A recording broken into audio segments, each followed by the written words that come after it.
CERN is home to the largest scientific instrument on Earth. It exists for one reason: to understand reality. As it does so, it also reveals a deep truth about us. This is CERN, founded in the aftermath of World War II as a center for fundamental physics research that would allow member states to share the cost and stop the brain drain of top European scientists to the United States. The charter was officially signed in 1953 by 12 countries. It houses the Large Hadron Collider, which is a 27-kilometer-long particle accelerator in the shape of a circle and capable of moving protons at 0.9999999 c, or 3.1 meters per second slower than the speed of light. During collision events, temperatures can reach 100,000 times the center of the sun. The purpose of these experiments is to discover the basic structure of reality. These are some pictures from my visit to the site. This small hydrogen container supplied all the protons for the LHC experiments until 2015. If that is a bit too obscure for your tastes, it also produced this, right here, the World Wide Web.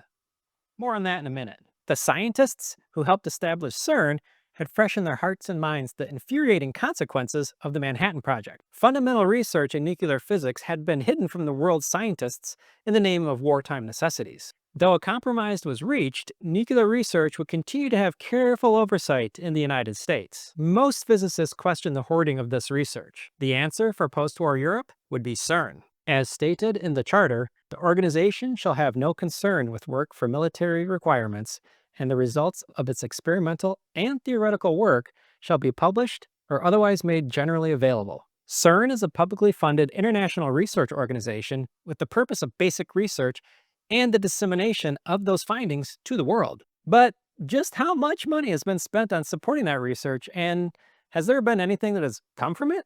Do the regular people of Earth benefit from anything happening at CERN or other research organizations? And what can the pursuit of knowledge for its own sake teach us about ourselves? Located just outside of Geneva on the Swiss-French border, the CERN of today looks much different than the organization first proposed in 1949. Over 2,500 people work at CERN full-time and support over 15,000 scientists and users annually. The budget for 2025 was 1.4 billion Swiss francs, and over the course of the last 71 years, between 85 billion and 95 billion Swiss francs has been invested. That money paid for the construction of 18 particle accelerators and hundreds of experiments. For perspective, CERN's annual budget is about 50 times smaller than what Americans spend on cosmetics. So, did CERN set out to use those billions to create maybe the most important invention of our lifetime? No, but they did it anyway. In 1989, Tim Berners-Lee, a British scientist working at CERN, proposed a system to share information across the internet he called the World Wide Web. In 1990, the first website, info.cern.ch, was created running on the world's first server. The server webpage is right here. You can check it out, it's still live. The web was born not out of a pursuit for a product, but as a way to make sharing information more efficient. CERN and Tim Berners-Lee built the programming language, and in 1994 posted it on their server for anyone to use. The new versions will remain freely available for general use and at no cost. The only change is that the material distributed will remain copyrighted by CERN. The rights of the users will be protected, in particular by preventing third parties to turn free software into proprietary software and deny the users the rights to freely use the material.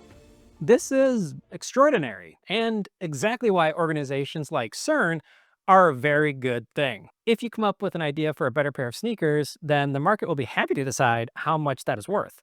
Progress is not being hampered.